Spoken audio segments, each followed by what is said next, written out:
खास बात इंडिया में एक बार फिर आपका इस्तकबाल है। त्राल इलाके से ताल्लुक रखने वाले के खानदान की खुशियां उस वक्त मातम में तब्दील हो गईं जब उनका नामौलूद बच्चा जिंदगी की जंग हार गया। अहले खाना का इल्जाम है कि प्राइवेट अस्पताल इंतजामिया की लापरवाही की वजह से बच्चे की जान गई है।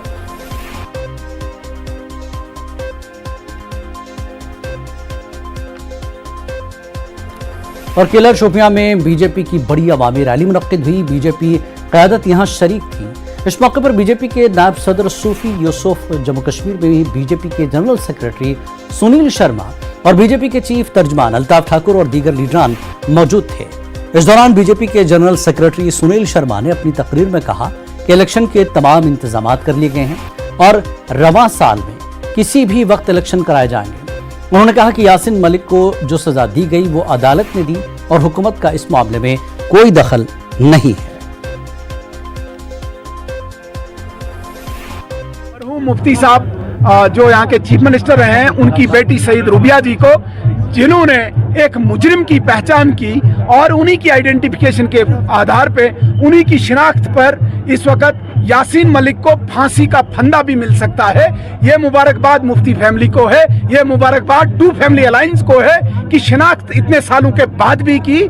इसके लिए मुबारकबाद हम इस मुफ्ती फैमिली को देते हैं। जिला शुपियान के तहसील केलर में आज बीजेपी की तरफ से एक रैली का इनेकाद किया गया है और यहाँ जहाँ पे ये रैली हो रही है अपनी नवियत की पहली रैली है, क्योंकि इससे पहले सबसे संवेदनशील इलाका माना जाता था, लेकिन अब ऐसा नजर आने लगा कि अब हालात बदल रहे हैं। Irshad Malik, news 18 network, Shopian. Supreme court के हुक्म के बाद और इलेक्शन कमीशन ऑफ इंडिया की तजवीज से अकोला म्युनिसिपल कॉर्पोरेशन में रिजर्वेशन के लिए निशिस्तों को फिर से तय किया गया है। अब SC ST के अलावा OBC को भी रिजर्वेशन में एडजस्ट किया गया है। वाज़ेह है कि अकोला म्युनिसिपल कॉर्पोरेशन के लिए पहले ही वार्डों की तकसीम की गई थी, जिसमें OBC के बजाय ओपन कैटेगरी को जगह दी गई थी। अब कल 24 OBC उम्मीदवारों को भी इन वार्डों में जगह दी गई। इसके लिए बाकायदा तौर पर रिजर्वेशन ड्रॉ निकाला गया, जिसमें 12 OBC खवातीन और 12 OBC मर्दों के लिए निशिस्तों को तय किया गया। इसी के साथ 25 ओपन कैटेगरी की खवातीन को भी इस रिजर्वेशन में शामिल किया गया है।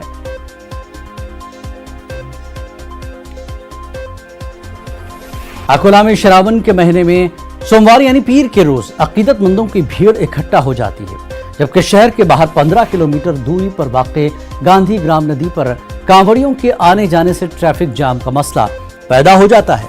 आवाम को परेशानी न हो और ट्रैफिक का मसला भी हल हो जाए, इसके लिए रूट में तब्दीली की गई है। मोठ्या प्रमाणात आता कावड उत्सव हा साजरा करण्यात येणार आहे आणि मोठी गर्दी या उत्सवामध्ये राहत असते। गांधीग्राम येथून नदीवरून नदीचं पवित्र जल आणलं जात असतं आणि राजराजेश्वर मंदिरामध्ये वाहिलं जात असतं। त्यासाठी मोठ्या प्रमाणात कावड उत्सव अकोल्यामध्ये साजरा केला जात असतो आणि गांधीग्रामहून ट्रॅफिकसुद्धा त्यामुळे ट्रॅफिक पोलिसांनी डायव्हर्ट केलेली आहे। अकोला येथून अकोटकडे जाण्याकरता आता पर्यायी मार्गाचा वापर करावा लागेल। शेगाव टी पॉईंट, गायगाव, निंबा फाटा, देवरी फाटा आणि अकोट असा एक मार्ग उपलब्ध असेल। तसेच अकोलावरून रेल्वे स्टेशन म्हैसांग दर्यापूर जाणारी जी ट्रॅफिक असेल तिला वळून सातव चौक, न्यू तापड़िया नगर, म्हैसांग मार्गे दर्यापूर। कर्नाटक की यादगीर में अंजुमन तरक्की उर्दू हिंद की ज़ेर एहतमाम जलसे तहनीत और अदबी नशिस्त के इनेकाद के अलावा उर्दू सहाफ़त का 200 साला जश्न मनाया गया। प्रोग्राम की सदारत अंजुमन तरक्की उर्दू हिंद शाख जिला यादगीर के सदर डॉक्टर रफीक सौदागर ने की। उर्दू सहाफ़त के 200 साल जश्न के मौके पर सहाफ़ियों को तहनीत पेश की गई।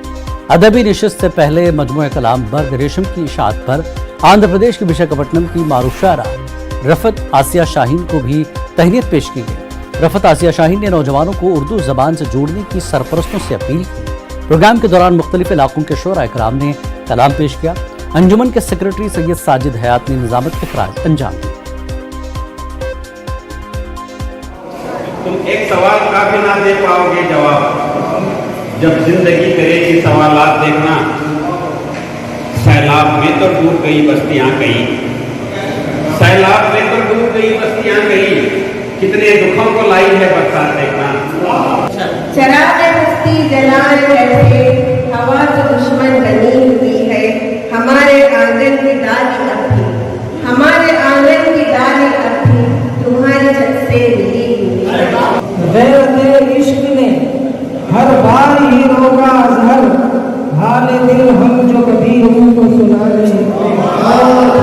जो हर खता को बख्श दे अपने करम से राज, दुनिया में सबसे बढ़ के मोहब्बत खुदा की है। मुख्तलिफ ज़ाविये नजर के हैं, कोई अच्छा बुरा नहीं होता।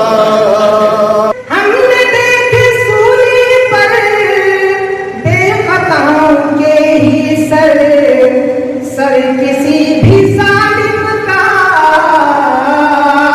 दार पर नहीं मिलता।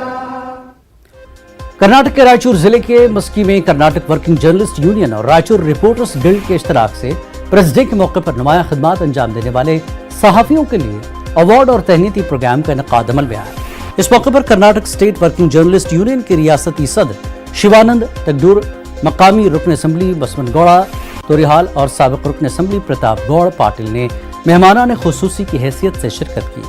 काबिल जिक्र बात है कि जारिया साल पहली बार उर्दू सहाफियों को भी एजाजात से नवाजा गया। अवार्ड हासिल करने वाले उर्दू सहाफियों में रोजनामा मुनसिफ के नामानिगार सैयद इम्तियाज आलम हुसैनी और न्यूज 18 उर्दू के नुमाइंदे सैयद नसीम अशरफ शामिल हैं। इस मौके पर शिवानंद तिगडूर ने सहाफती अक़दार को बरकरार रखते हुए नाइंसाफी के खिलाफ आवाज उठाने मीडिया के नुमाइंदों से अपील की। रायचूर ज़िले में पिछले 2 साल के दौरान कोरोना की वबा की वजह से यौम सहाफ़त का इनेकाद अमल में नहीं लाया गया था। इस वजह से 2 साल बाद पहली फिर एक बार मरतबा यौम सहाफ़त कल यानी 29 जुलाई को रायचूर ज़िले के मस्की टाउन में इनेकाद अमल में लाया गया है। हर साल की तरह कन्नड़ सहाफ़ियों के अलावा इस साल 2 उर्दू सहाफ़ियों को भी इस बेहतरीन सहाफ़ी के तौर पे अवार्ड से सरफराज किया गया, जो एक खुशी की बात है और इन सहाफ़ियों को हौसला देने वाली बात है। लिहाजा हम मुहब्बान उर्दू इन अवार्ड के वो तफीज़ से बहुत खुश है और इसे हमारे को और इस मैदान में काम करने का हौसला। मुल्क भर में आज़ादी का महोत्सव जारी है। इसी के तहत गाजियाबाद में बिजली महोत्सव प्रोग्राम में अख्तिताम पजीर हुआ। इस प्रोग्राम में रुकन पार्लियामेंट वीके सिंह ने शिरकत की। इस मौके पर उज्जवल भविष्य पावर 2047 प्रोग्राम का इनेकाद किया गया। इस दौरान कई कल्चरल प्रोग्राम भी पेश किए गए। वीके सिंह ने प्रोग्राम से खिताब करते हुए कहा कि अब मुल्क बदल रहा है, पहले के मुकाबले अब हर घर बिजली पहुंच रही है। उन्होंने कहा कि इस सिमत में जो कमियां रह गई हैं उन्हें भी जल्द पूरा कर लिया जाएगा। देखिए, आज भी अगर हम अपनी उत्पादन क्षमता लें तो हम उत्पादन के अंदर सरप्लस है, लेकिन उसके बाद आप जो एक प्रश्न करेंगे कि क्या सब जगह पूरी तरह से बिजली पहुंचती है, नहीं पहुंचती। उसके लिए बहुत काम करना जरूरी है। ट्रांसमिशन लॉसेस कम करने हैं, ट्रांसमिशन लाइंस अच्छी करनी है। जो गांवों तक जो लाइनें जाती हैं, हालांकि उसके अंदर काफी काम हुआ है, लेकिन उसके अंदर हम और क्या कर सकते हैं। गर्मियों के अंदर लोड बढ़ जाता है, क्या हमारे ट्रांसफार्मर सिस्टम पूरा बदलाव इसको सह पाते हैं कि नहीं पाते। तो ये चीजें भी चल रही हैं। शहर हैदराबाद में सुल्तान मोहम्मद कुली कुतुब शाह की जानिब से तामीर करदा तारीखी चार मीनार की तामीर के 444 साल मुकम्मल हो गए हैं। सन यकुम मुहर्रम 1000 हिजरी को उस वक्त के सुल्तान मोहम्मद कुली कुतुब शाह ने चार मीनार तामीर करवाया था। आज चार मीनार की तामीर के 444 साल मुकम्मल हो गए हैं। 444 साल की तकमील पर चार मीनार के दामन में फोटो एग्जीबिशन लगाया गया। उस दौर की यादगार तस्वीर को एग्जीबिशन में शामिल किया गया है। सयाहों ने चार मीनार की तामीर के 444 साल की तकमील पर सुल्तान मोहम्मद कुली कुतुब शाह की याद को ताज़ा किया।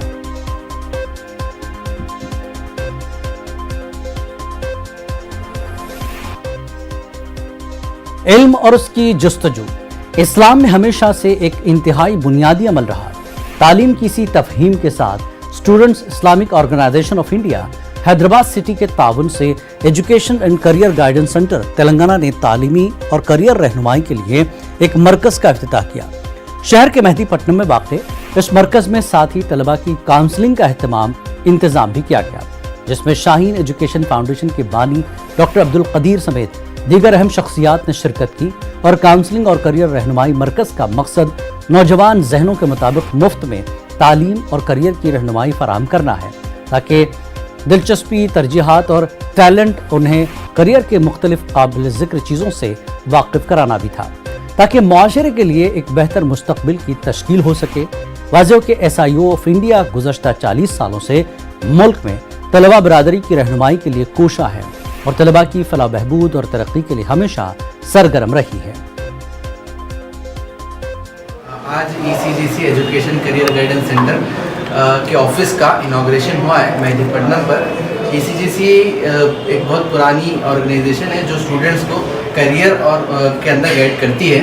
यहाँ पर ऑफिस है। मैं तमाम ही स्टूडेंट्स से जो ख्वाहिश करूँगा कि वो जो भी 10th एंड अबव के हैं, इंटरमीडिएट के लोग हैं, ग्रेजुएशन के जो स्टूडेंट्स हैं, वो इस ऑफिस पर आ सकते हैं और अपनी करियर के सिलसिले में गाइडेंस हासिल कर सकते हैं। एक फ्री सर्विस यहाँ पर ECGC की जानिब से दी जा रही है। वो बिल्कुल यहाँ पर आके बेझिझक होकर यहाँ पे अपनी करियर के सिलसिले में गाइडेंस हासिल कर सकते हैं। दूसरी चीज़ यहाँ पर जो है आपके पास अगर किसी भी किस्म के अशकालात, डाउट्स वगैरह आपको है, आपके इंटरमीडिएट कोर्सेज़ के अंदर किसके अंदर आपको जाना है या फिर ग्रेजुएशन के लिए कौन से कोर्सेज ऑप्ट करना है, तो यहाँ पर आके यहाँ के काउंसलिंग के जो काउंसलर्स हैं वो आपसे लंबी गुफ्तगू करेंगे और पर्सनल 1-to-1 काउंसलिंग आप भी करेंगे आपके इंटरेस्ट की बुनियाद पर, आपके रुझानात की बुनियाद पर। और नए नए कोर्सेज का आपको ख़ास तौर पे यहाँ पे इंट्रोडक्शन मिलेगा।